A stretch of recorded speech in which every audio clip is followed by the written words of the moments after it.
Հարգելի դիտողներ, Եվրոմեդիայի տաղավարում զրուցելու ենք ռազմաքաղաքական վերլուծաբան Հայկ Նահապետյանի հետ։ Շնորհակալ եմ հրավեր ընդունելու համար, պարոն Նահապետյան։ Պարոն Նահապետյան, իշխանությունները ինչ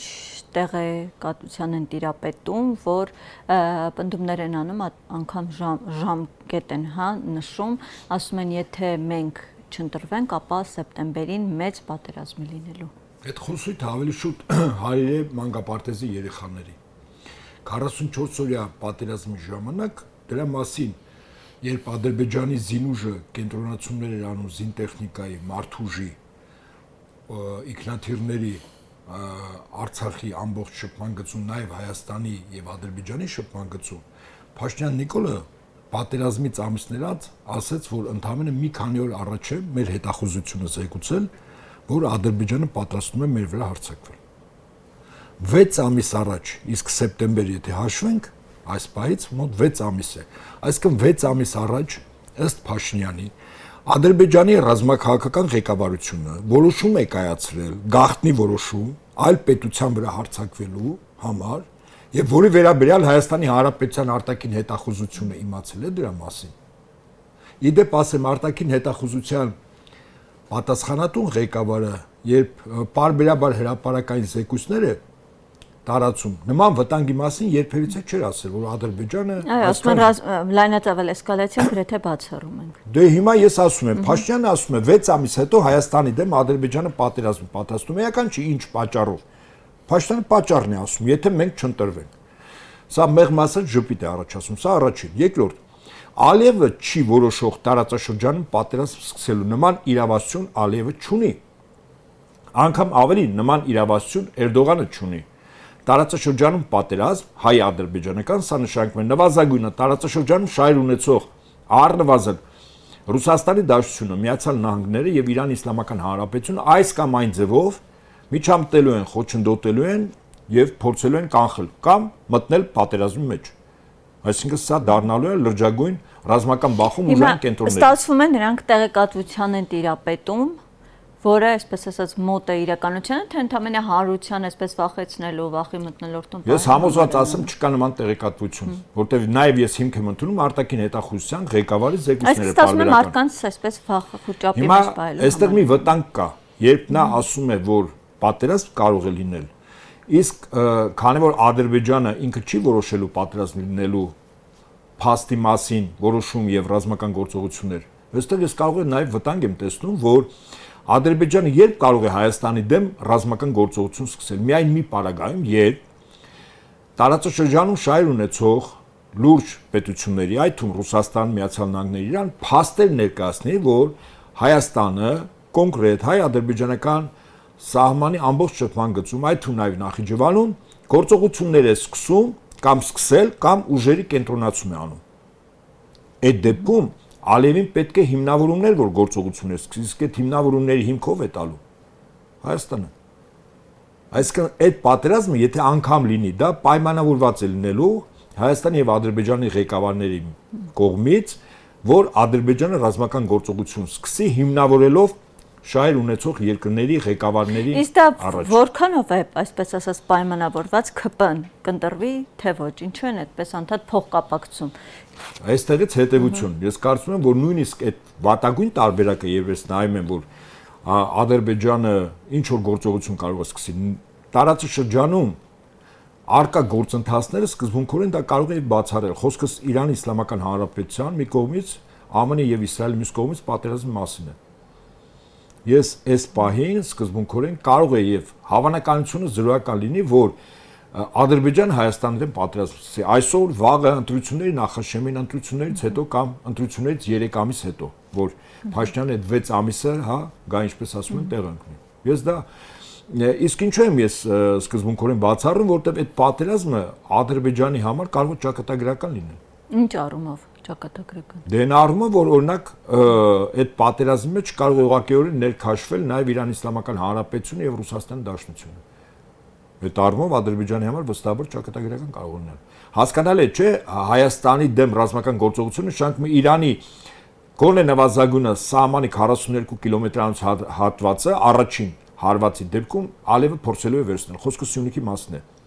Չէ կարծում որ Սյունիքի Ադրբեջանի կողմից օտարումը Իրանի ազգային պետական կարևորագույն շահերն է հարվածում եւ Իրանը չի կարող անմասն մնալ այն դեպքում երբ այսօր նա փաստացի կարողանում է լուրջ դիմադրություն ցույց տալ Իսրայելի եւ Միացյալ Նահանգների ռազմական ագրեսիային այսինքն իր քաշային կարգը բակալին բարձր է դառնում եւ չի սեթեվեթի եթե պետք լինի Իրանին հարվածել Իրանը Ադրբեջանին հարվածել Իրանը կարողացի Ադրբեջանին այդ առումով ես կարծում եմ որ Ադրբեջանի ռազմաքաղաքական ղեկավարությունը սրա մասին բավական իրազեկ է ինչպես հաշվարկած այս խնդիրները նշած արդեն հաշվարկած կլինեն իրենք այսօր իհարկե վստահաբար է այնպես չի որ այդ պատերազմը բան չի Բայց այստեղ մի կողմից էլ հանրության վրա չէ, այսպես ամեն դեպքում երբ որ անդադ այսպես նույն թեզը կրկնում ես ազդեցություն Վստահաբար այո եւ նպատակը դա է։ Վախի ազդեցության տակ կգնա։ Այո, ձեր դիտարկումը տեղին է եւ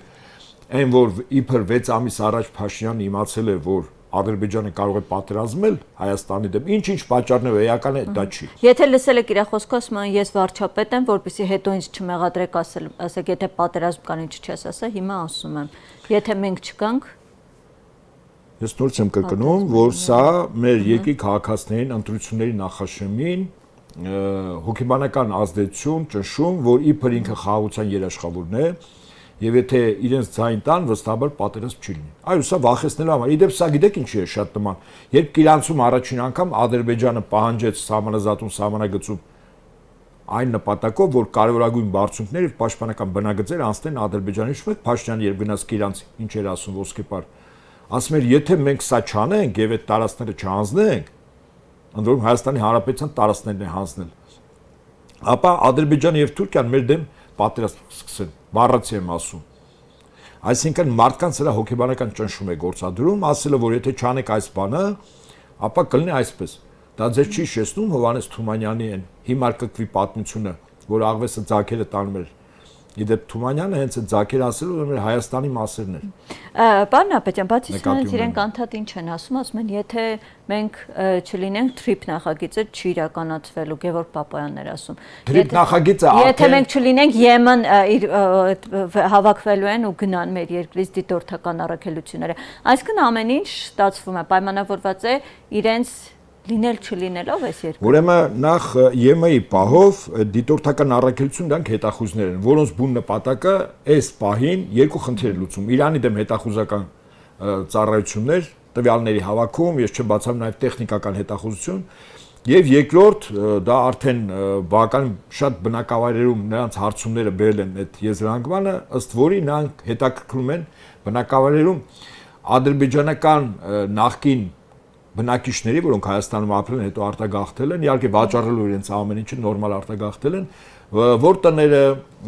կան, չկան։ Իսկ ինչ նպատակով են հավաք։ Վերադարձի պայմաններ են ստեղծում եւ այդ տվյալները հիմա Ադրբեջանի հատուկ ծառայությունները չեն կարող, չէ՞ ամբողջ հանրապետությունում ընկնել գյուղ շրջան ուսումնասիրել թե որ Ադրբեջանցու տունը կա, չկա, այդտեղ հայ ապրում է, չի ապրում, ճիշտ է։ Բաց պետք է աշխատեն, ընդ որում այդ դիտորդական առաքելությանն էլ տրված է դիվանագիտական անձնորոշության իրավունք, որից մեկը իրանք չունի իրենց գործնողությունը կասեցնել, հարց տալ եւ այլն, սա պատական չէ, իսկ այդ տվյալները ուղարկվում է Ադրբեջան։ Այն որ այդ դիտորդական առաքելությունը մեր երկրի համար որից է բան չի անում, այդ ակնհայտ է։ Եվ ձեր առաջին հարցը, այդ երկրորդ մասն էր, առաջին ինչի մասն էր Առաջինը կապված էր նրա հետ, թե ինչպես կարող է սա ազդել հանրության տրամադրությունների Դե ուղղակիորեն ազդում է։ Վախի ճնշման մթնոլորտում։ Այո, վստահաբար այդպես։ Ընտրությունների գնալը։ Այո, ընտրությունների նախաշեմին Փաշինյանի կողմից իրականացվող քաղաքականություն է, որ մարդիկ միայն իրենց ձայն տան։ Իսկ դա գիտեք ինչի մասն է խոսում։ Նա մասն է խոսում, որ Փաշինյանի եւ իր ղեկավարած քաղաքական խմբակի վարկանիշը շիշակիցել ներքև է։ Եվ նաև մյուս հարցն է թրիփի հետ կապված, որ կրկին իրենց գոյությամբ է պայմանավորվում։ Այդ նախագիծը այլևս կարելի է ասել աղբանոցում է։ Ասեմ ինչու։ Ինչու։ Ընդունենք տեսականորեն Միացյալ Նահանգները հաղթում է Իրանին։ Իմ գնահատմամբ 0% հավանականությամբ, բայց զուտ սցենարի առումով։ Գնահատենք հաղթում է։ Այդ նշանակում է, որ այդ Տրամպի ուղի կոչվածը, որը արահետ է դառնալու, երբ Իրանից հսկայականակ տարած կարող է միանալ Ադրբեջանին։ Այսինքն այդ փոքր արահետը առ ոչինչ կլինի։ Տրամպի ուղին կլինի հսկայական տարածք, մարզերի տեսքով։ Այսինքն իմաստը կորցնում է։ Եվ երկրորդ տարբերակ Միացյալ Նահանգներն է պարտվում, ինչ է կարծում Միացյալ Նահանգները եթե պարտվեց, Իրանը թույլ կտա, որ իր հարևան սահմանում Միացյալ Նահանգների ուրեմն տնտեսվարող սուբյեկտները եւ իրենց մասնավոր ռազմական կառույցները գործունեություն իրականացնեն Հայաստանի սահմանում, Հայաստանի եւ Իրանի հետ թույլ չի տա։ Նույն պահին ուղղակի Հայաստանի իշխանությունները կստիպի, որ Միացյալ Նահանգները մաքրվեն։ Ընդ որում ասեմ ձեզ, առանց ստիպելու են Միացյալ Նահանգները, ինչպես հիմա Իրաքից են իր ամբողջ ռազմաբազաները եւ անձնակազմը հավաքում դուրս գալիս։ Շուտով կլինի դա Պարսից ծոցից ինչ որ մնացել։ Նույնն էլ Հայաստանից են գնալու։ Այնպես որ այդ Տրամպի ուղի կոչվածը թրիվը, որ սրանց ինչպես ասում են քարոզչական հնարքներ, հա, խաղաղության 99 տարի ինքնիշխան Հայաստանի կերտման, որը ուղղակիորեն կապում էր այդ ուղին մեծ հաշվի գոյություն չունի։ Կարող է ուղին որպես միջանցք, որպես ճանապարհ լինի, բայց Միացյալ Նահանգները այստեղ արդեն որից է բան չեն որոշում։ Եթե ինչ որ բան է լինի, վստահաբար դա առնվազն Ռուսաստանի եւ Իրանի համապատասխան կառույցների կամ տնտեսվարող սուբյեկտների մասնակցությամբ։ Այսինքն վերահսկողությունը ավելի շատ կանցնի Իրանի։ Երբ Իրանը հաղթում է Միացյալ Նահանգներին, իհարկե Միացյալ Նահանգների նախագահը ասել է, որ ինքը հաղթանակած է դուրս գալիս, դա այլ հարց է, հա, դեմքը փրկելու խնդիր կա։ Բայց այդ ժամանակ եթե ձեւով դուրս է գալիս, վստահաբար այստեղ Միացյալ Նահանգների տնտեսվարող սուբյեկտները այլևս ոչինչ չեն անելու։ Այդ ու նաև իրենց դրածո կառավարությունն եւ իշխանությունները։ Սա էլ որպես հետևանք ասեմ ձեզ։ Ես չգիտեմ, դա Աֆղանստանից դուրս գալացող անձանց նման ինքնաթիռների արմիներից կախվելու տարբերակ Հայաստանում կարող ունի, չեմ կարող ասել, բայց որ Միացյալ Նահանգների Իրանի հետ պատերազմ պարտվելուց հետո Հայաստանում եւ ոչ միայն մեր երկրում, այլ բոլոր այն երկրներում, որտեղ հավաքական արևմուտքի ներկայացուցիչներն են իշխանություններ, կարծում եմ ժամանակին ճամփորդները կարող են կապել ուղղակի հեռանալ։ Պարոն Նահապետյան, նաև ուզում եի անդրադառնանք երեք Նիկոլ Փաշինյանը այսպես ԿՊԱ-կաների հետ կոֆե կենտրոն այսպես միջոցառում են սկսել, Երևանում են շրջում, հայտնի սրճարներից մեկում սուրճ խմեցին, հետո մետրոյով այստեղից այնտեղ են գնում եւ արցախցի կնոջ հետ կապված միջադեպը։ Փաստացի թեև հետո ներողություն խնդրեց, բայց հանրային ճշմարտ ներքո այս երևույթը ինչ գնահատական գտակ ու մի պահ պատկերացնենք տեսախցիկները չկային, ինչ կարող էր այնտեղ կատարվել ավելի այսպեսի վատ հետևանքներով, հա։ Կլներ այն, որ ասենք այդ կնոջ ուղղակի բերման կենթարկեին, բռնություն, նվաստացում, եթե տեսախցիկներ չլներ։ Հասկանում եք, եթե ինչ որ մեկին ստատուս գրելու համար բերման են ենթարկում, ձերբակալում են, հետո ուղեկցող ոստիկանական անձնակազմը ճանապարհին կանգնում է, կարիքները հոգալու պատրվակով դուրս է գալիս, ինչ որ ժամանակով կորում է, հետո ինչ որ մարդիկ, անհայտ մարդիկ դիմակներով գալիս են, այդ բերման ենթարկող անձի նկատմամբ ոտնձգություն, բռնություն, նվաստացում, հայոախառը խոսակցություն, մենք ապրում ենք այս իրականության մեջ, հասկանում եք դուք։ Այսինքն որից է երաշխիք չկար, որ այդ կնոջ նկատմամբ որից է բռնություն չի լինի։ Հիշում եք, մի երկու օր առաջ ինչ որ մեկը քաղաքացիների հետ հանդիպան ժամանակ քաղաքացին ասում է, ես արուն եմ տվել այս երկրի համար, դուք այդ հիստերիկ վիճակով թե ոնց վրա տվեց, որտեղ ես տվել, որտեղ ես կռվել։ Կարծես թե Փաշինյանը, ինչպես ասում են, ծնվելուց ամբողջ կյանքը անցկացել է Ղարաբաղում, մասնակցել է բոլոր ճակատամարտերին, բոլորին անգիր գիտի, ասենք այդ բանը, հեսա կստուգենք, ինչը կստուգենք։ Սա խոսում է Փաշինյանի ներքին վախերի մասին։ Վստահաբար եմ ասում, ինքը գիտի, օրինակ Երևան քաղաքում առանց կեղծիքների, վարչական առանց ռեսուրսի, եթե դա չլինի, Փաշինյանը 1%-ից ավել չի հավաքել։ Իսկ ինչպես ստացվեց, որ հետո այսպես կարողացավ միանգամից իրավիճակը իր կողմը շրջել ու հոգուտ իրեն, որ տեսեք, այ ներողություն եմ խնդրում հանդիպմաներ կանչում արցախցի կնոջ երեխայի հետ։ Կապ չունի։ Ուրեմն Փաշինյանի տեսակը ներողություն խնդրելը, դա գիտեք ինչ։ Ասում եմ իմ համար հուզական թեմա է սա։ Ուրեմն Փաշինյանը մի հոգեկերտվածքի անձնավորություն է, որտեղ ներողություն խնդրելը այդ մարդու համար շատ ծանր է, գիտեք ինչու։ Որտեվ ինքը խիստ էգոիստ է, այսինքն էգոցենտրիկ մարդը, նույնիսկ եթե արարք է անում, շատ դժվար է ներողություն խնդրում, բայց հաշվի առնելով, որ ընտրությունների նախաշեմին է եւ այդ դիպվածը իր դեմ աշխատեց, սոցիալական ցանցերում Տիկին Արմինեն Արցախից բռնա գաղթած, այո, հիմնականում իրեն էին պաշտպանում եւ զորակցություն հայտնում, այդ ու նաեւ Բագրատ Սրբազանը կալանավայրից նա հասկացավ, որ հիմա ձև կյանի իբր ներողություն խնդրի, ես համոզված ասեմ, որ այդ ներողություն խնդրելու հրապարակային զրույցի ժամանակ ինքը փորձել է փաստարկել, որ իրոք արցախցիներ չեն կռվել, փախել են։ Երբ որ այս մարդու կենսագրություն նայում ես իր բոլոր դրվագներով, հա, բոլոր դրվագներով այս մարդը փախուստի, կորուստի, ժամանակից շուտ ինչ որ դիրքերի լքելու մասն է խոսում։ Էլ չեմ ասում 2008 թվականի մարտի 1, երբ որ շատ ընկերներ ձերբակալվեցին, ոնց որ թե ինքը այդքան էլ այդպես չէր, հա։ 95-96 թվականներին կարող էր բանակում ծառայել, չծառայեց։ Հա, իրեն տրված էր հնարավորություն։ Բայց շատ երիտասարդներ գնում ծառայում են, չէ՞։ Հայնասիրությունը կենաց չի, դատախոս չի։ Նույն համալսարանի ուսանողության ժամանակ, երբ որ ինքը սովորում էր, երիտասարդներ կային, որ կամավոր գնում էին Արցախում պաշտպանելու մեր հողը, չէ՞։ Ինքը չէր գնում։ 2016-ի քարոզիայի ժամանակ իր հայնիկի պաշտպանության գործողությունը բերվեց մայիս ամսին Խրամատ փորելով։ Ավելին ասեմ, երբ լրագրողը երեք հարցում է, պարոն Փաշինյան, դուք նման բան եք ասել, չգիտեմ դուք տեսել եք։ Այո, ասում է, չէ, չեմ ասել, այդպեսի բառ չեմ ասել։ Փախուստը այս մարդու ներքին էությունն է, որ պայն մի փոքր դիմադրություն է, հա, որտեղ իր անձնականն է, ես կյանքի նկատմամբ կարող է վտանգ հա սպառնա այդ դեպքը այդ քայլը, այս մարդը փախնում է։ Բայց շատ շուտ կողմնորոշվեց արդեն ժամեր անց, այսպես ներողությամբ հանդես եկավ։ Սատանան եւս հնարամիտ է, իդեպ ասեմ ձեզ, եւ այդքան էլ հիմար չի, որքան մենք փորձում ենք պատկերացնել։ Էլ չեմ ասում, որ օրինակ Աստվածաշունչը ամենալավ գիտի Սատանան։ Այնպես որ այս իբր չգիտելիքն է,